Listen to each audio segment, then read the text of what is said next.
and greed led to the demise of over 4,000 pets early last year. Thousands of other families, including some who can very little afford it, have spent thousands of dollars so far in veterinary bills to try and keep their pets alive. If you don't believe me, go to our website and look at the pictures of the dead and dying.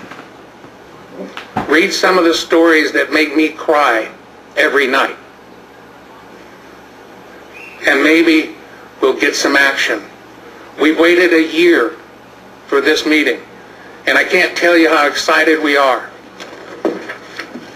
to finally be able to say help. Many of the people here are in positions to do just that.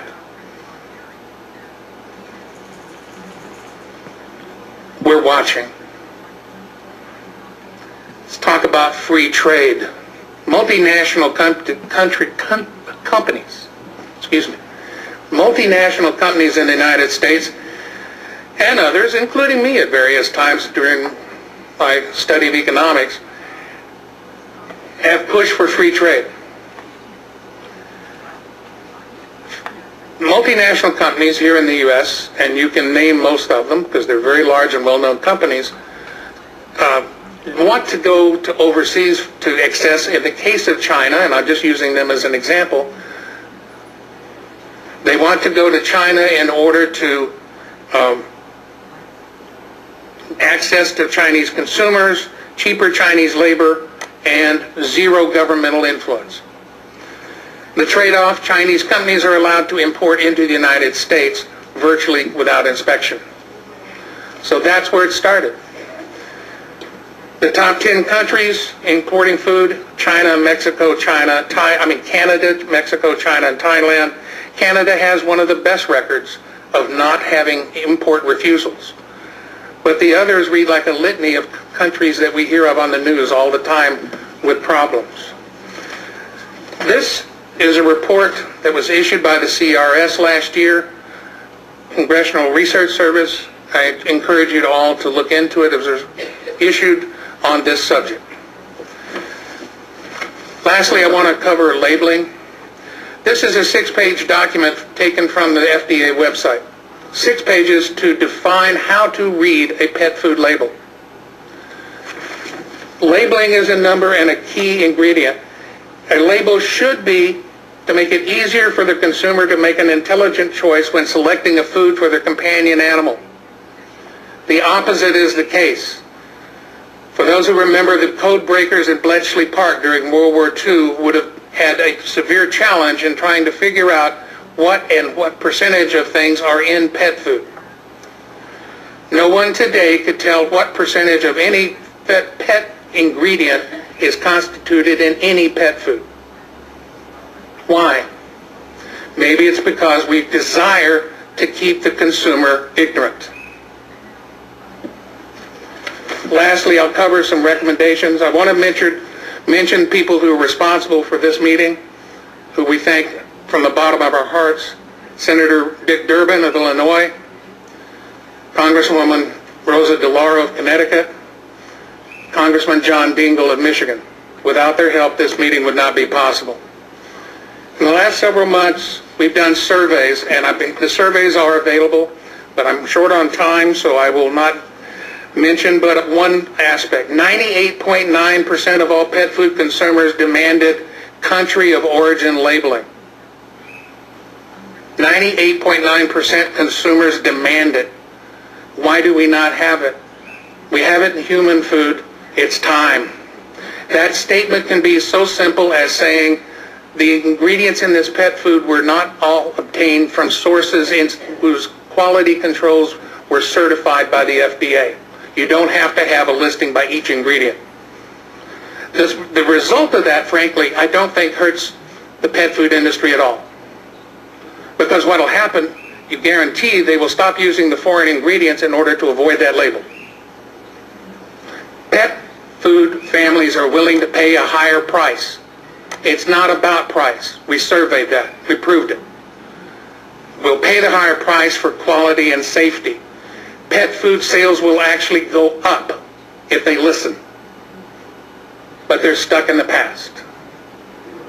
Now, we will pay more for quality products and sales will go up. Let me briefly, in conclusion, recap by giving you certain recommendations. First of all, there need to be mandatory recalls, not just voluntary. We need to have that as part of the new regulations.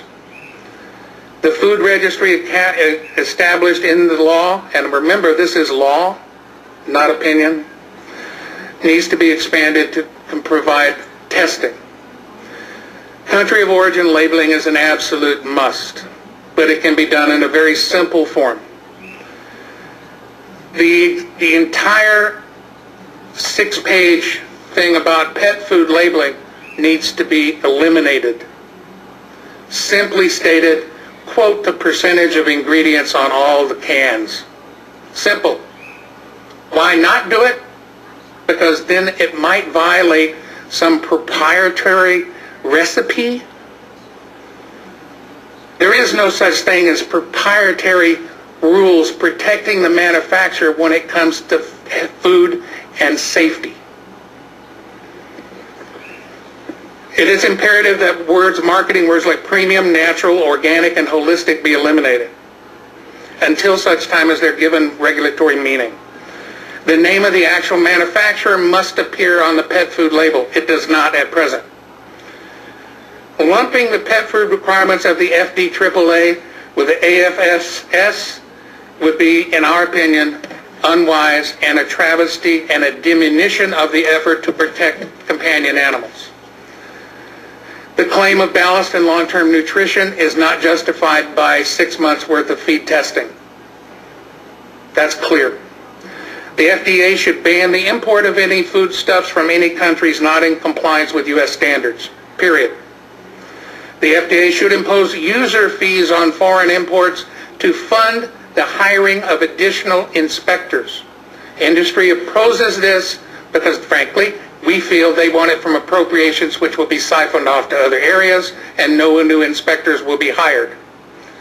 Using user fees to hire inspectors guarantees the increase in inspections. Byproducts should be fined as to content and process and not include euthanized animals, which is the case at present.